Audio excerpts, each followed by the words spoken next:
Alhamdulillah, asyhadu an la ilaha illallah wahdahu la syarikalah wa la sahibalah, wa asyhadu anna Muhammadan abduhu wa rasuluh. Allahumma salli wa sallim ala Sayyidina Muhammad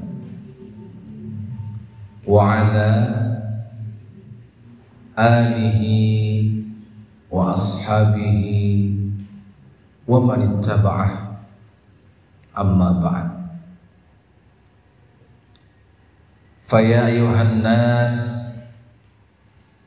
usikum wa nafsi bitaqwallah, faqad fazal muttaqun. Wa qala Allah Ta'ala fi kitabihil aziz, a'udzu billahi minasy syaithanir rajim, bismillahirrahmanirrahim. Inna Allah la yughayyiru ma biqaumin hatta yughayyiru ma bi anfusihim. Shadaqallahul azim wa sadaqan nabiyul karim, wa nahnu ala dzalika minasy syahidin wasyakirin. Saudara-saudaraku yang berbahagia,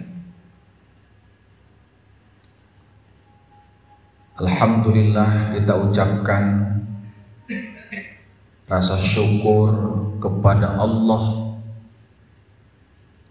yang memberikan kita kesempatan,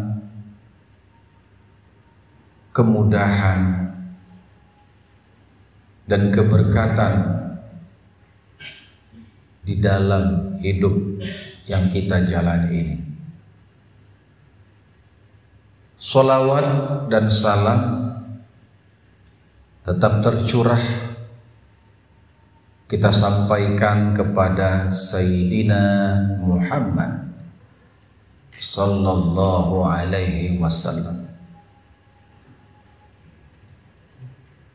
Semoga kita dapat syafaat,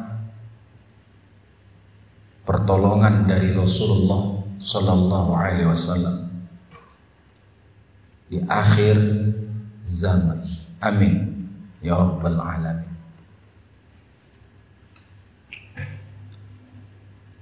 Dengan keimanan dan ketakwaan, marilah kita benar-benar mengimplementasikan takwa kita dalam berbagai kondisi ataupun waktu.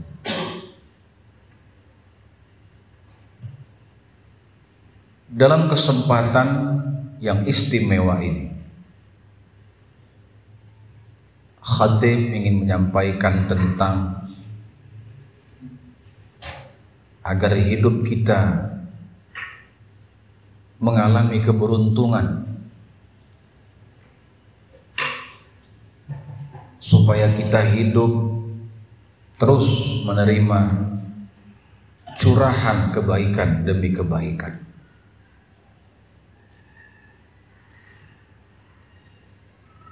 Allah Subhanahu wa Ta'ala dalam surah Al-Mu'minun ayat 1 berfirman, Bismillahirrahmanirrahim, qad aflahal mu'minun. Sungguh beruntunglah orang-orang yang beriman itu.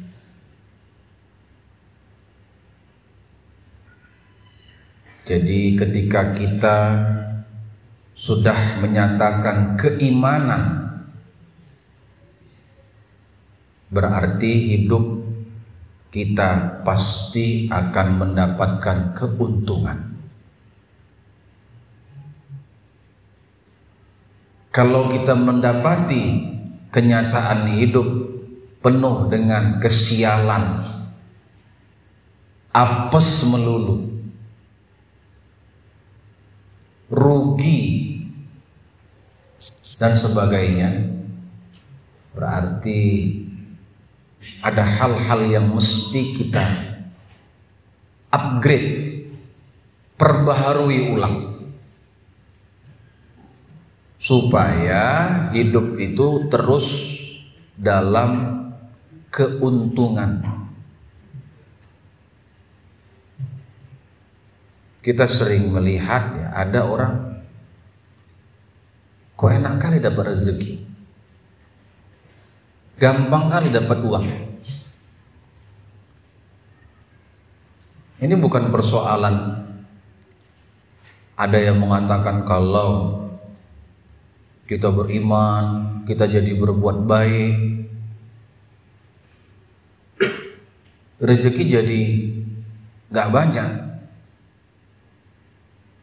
Bukan begitu. Orang yang baik bisa dapat rezeki, keuntungan yang banyak. Orang yang jahat juga bisa beruntung juga. Tetapi tentunya kebaikan dan kejahatan memiliki resiko yang berbeda.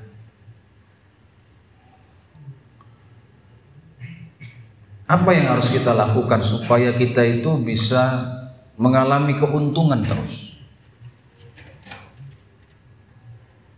Tentunya iman yang harus kita miliki supaya hidup beruntung terus. Karena dalam ayat tadi, sungguh beruntunglah orang-orang yang beriman. Yang beriman itu yang bagaimana? Saya kutip di dalam kitab Ayyuhal Walad karya Al-Imamul Ghazali. Iman itu tasdiqun bil janan wa iqrarun bil lisan wa amalun bil arkan. Iman itu membenarkan dalam lubuk hati yang terdalam.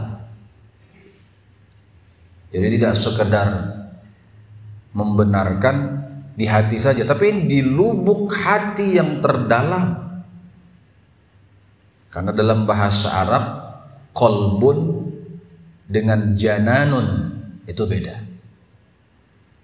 Kalau qalbun dari kata qalaba, yang bisa berbolak-balik, bisa berubah-berubah. Kalau hati kan bisa seperti itu, bisa berubah-berubah ya, kadang begini, kadang begitu, kadang rajin, kadang malas. Tapi ini sudah janan, sudah dasar hati yang terdalam, yang nggak berubah lagi, udah mantap deh. Wa iqrarun bil lisan, setelah membenarkan di dalam lubuk hati yang terdalam, lalu dia berikrar dengan lisannya. Lalu wa amalun bil arkan, lalu dia manifestasikan, dia wujudkan dalam bentuk aksi atau tindakan. Itu dia iman. Nah, untuk mencapai keberuntungan itu, saya akan katakan tadi, kita upgrade, perbaharui ulang. Apa itu? Rasakan kehadiran Allah. Nah, orang yang mengalami keberuntungan itu pasti dia dekat dengan Allah. Kita aja dalam hidup ini kalau punya backing yang kuat, pasti akan membantu kita. Ini backing kita, Allah. Pasti hidup kita akan banyak mengalami keuntungan.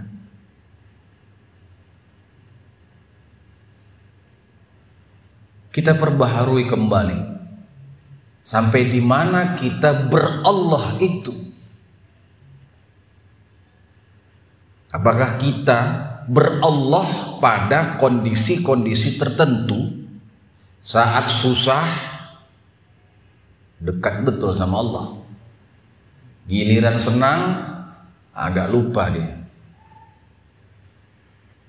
Dan ini kemanusiaan kita teruji betul ketika berada dalam kesusahan. Banyak orang kembali ke Tuhan, tapi ketika berada dalam kesenangan, keuntungan, manusia lupa dengan Sang Penciptanya.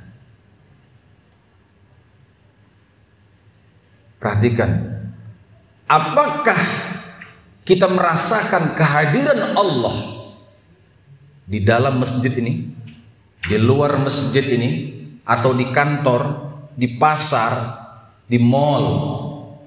Sama seperti kita merasakan hadirnya Allah ketika kita berada di atas pesawat terbang. Orang yang baru pertama kali naik pesawat terbang, itu bibirnya terkadang tak berhenti melafazkan Allah, Allah, Allah. Terasa betul hadirnya Allah. Beberapa kali pun orang naik pesawat terbang, terasa betul dekat dengan Tuhan itu. Kenapa? Karena jelas sekali jatuh mati.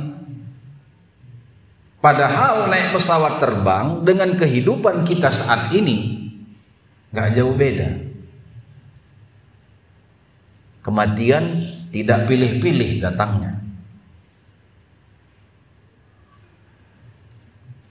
Ada seorang nenek-nenek lagi duduk-duduk, jatuh payung di sampingnya agak ke tengah sedikit dari kursi yang dia duduki.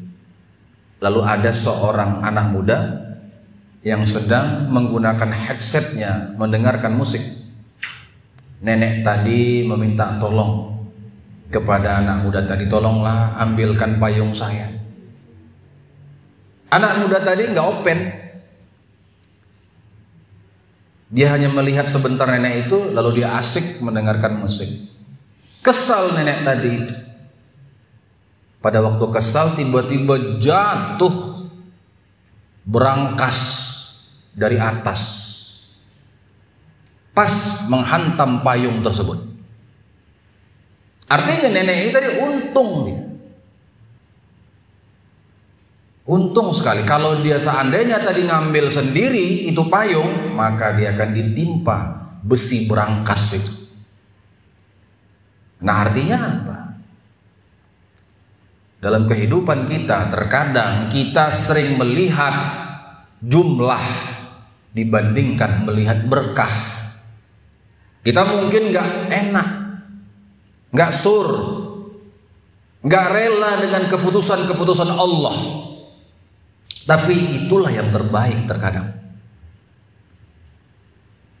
Makanya orang yang benar-benar beriman dia akan selalu beruntung, karena dia melihat segala sesuatu itu ada ketetapan Allah, ada peluang yang terbaik dibanding pilihannya. Jadi kalau ada orang yang sudah hudur, dia sudah merasakan hadirnya Allah dalam kehidupannya, maka hidupnya akan penuh dengan keuntungan.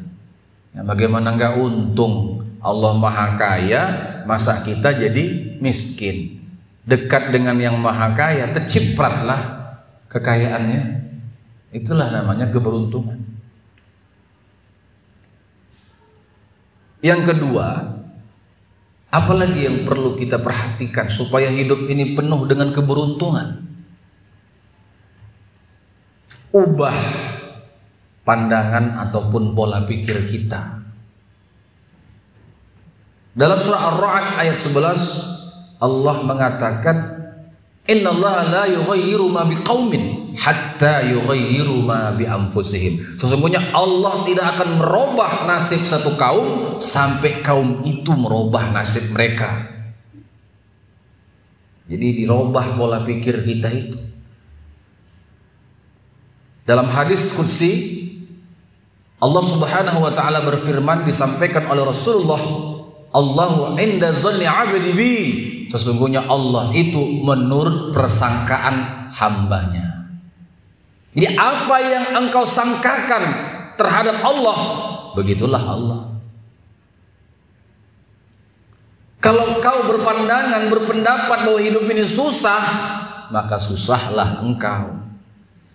Tapi kalau kau berpandangan bahwa hidup ini mudah, mudahlah kau mendapatkannya.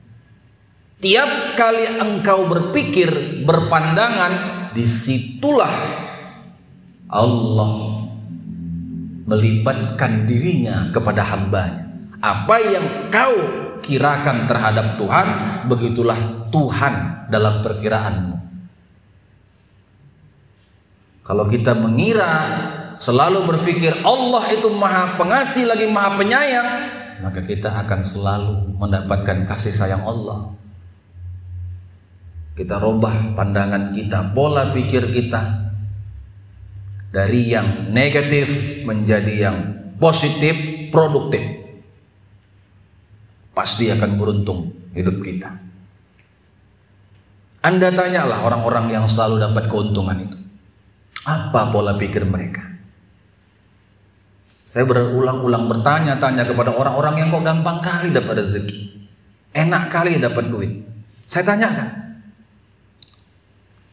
Beberapa dari mereka mengatakan, ya kita berpikir yang nyaman aja Pak Ustaz. Kita berpikir ya hidup ini penuh dengan kebahagiaan, banyak Allah kasih rezeki sama kita. Udah, itu aja. Sempitnya pikiran kita, sempitlah hasilnya. Tapi kalau lapang pikiran kita, dilapangkan Allah lah rezeki kita. Itu yang kedua. Yang ketiga, dewasakan diri. Nah ini dia. Kita kadang-kadang hidup ini kekanak-kanakan. Karena apa? Karena memang kita tidak belajar. Kita kurang banyak dalam menyerap ilmu-ilmu pengetahuan. Orang yang dewasa itu orang yang tenang menjalani hidup. Jadi dia tidak cemas, tidak panik. Karena apa? Kembali kepada yang pertama tadi, dia merasakan hadirnya Allah dalam kehidupan. Dia nggak gerasak gerusuk. Hidup ini terus berputar. Dewasakan diri. Baru naruh uang, masukkan ke bank, diambil lagi duitnya. Nggak usah susah, nggak usah panik. Begitulah kehidupan, berputar terus. Ada yang dimasukkan, yang disimpan, ada yang diambil. Itu perputaran. Ikuti permainan kehidupan ini. Hidup itu tidak stagnan, tidak berhenti, tetapi hidup itu dinamis, terus berputar, terus bergerak, terus berubah. Inilah orang-orang yang dewasa dalam kehidupan. Kata Dr. Anil, in everyday struggle, maintain your cool and emotion. Dalam perjuangan hidup sehari-hari, pertahankan ketenangan diri dan kendalikan emosi. Nah, banyak mereka-mereka yang hancur berantakan, mereka yang kegagalan, itu karena tidak bisa mengontrol emosinya. Lihat kejadian-kejadian tawuran di Belawan. Ini adalah akibat dari apa? Kurangnya kontrol diri. Masih anak-anak. Ayo, mari kita dewasa. Tak selamanya perbedaan harus diatasi dengan pertempuran. Tapi terkadang perbedaan bisa didamaikan hanya dengan minum kopi bareng. Dan yang terakhir, yang baik pertahankan. Nah, ini yang penting. Jadi dalam kehidupan kita ini, kalau yang sudah baik-baik itu ya udah dipertahankan. Jangan memperbanyak mencampur yang jahat dengan yang baik. Itu yang terkadang keuntungan agak malas datang ke kita. Nyolong-nyolong juga, sedekah rajin juga. Nah, ini nggak betul ini. Bantu orang, wah subhanallah, rajinnya bukan main, tapi makan uang rakyat, korupsi dia. Nggak bisa. La talbisul haqqa bil batil, jangan kau campurkan antara yang hak dan yang batil. Iya, kita lihat memang banyak uangnya, kaya orangnya, tapi stres, jiwanya nggak tenang, nggak bahagia, itu ya nggak beruntung. Karena beruntung itu aflah, kata Imam Fakhruddin Ar-Razi, artinya dalam kitab Mafatihul Ghaib, baqaun fil khair, yang senantiasa tetap dalam kebaikan. Itulah beruntung. Jadi orang yang beruntung, dia tetap dalam kebaikan. Kalaupun di tengah-tengah situasi kerja atau khilaf, ada kekeliruan yang dilakukan, cepat-cepat minta ampun kepada Allah. Untuk menjadi apa? Cleaner, pembersih.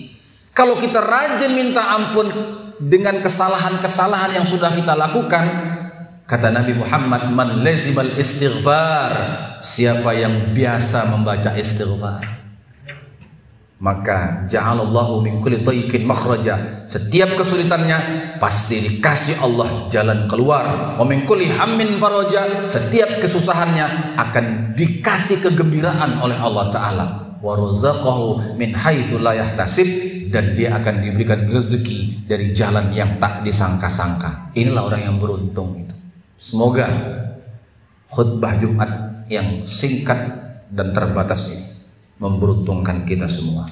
Barakallahu li wa lakum fil Qur'anil azim, wa nafa'ani wa iyyakum bima fihi minal ayati wa dzikril hakim, wa taqabbal minni wa minkum tilawatahu innahu wal ghafurur rahim.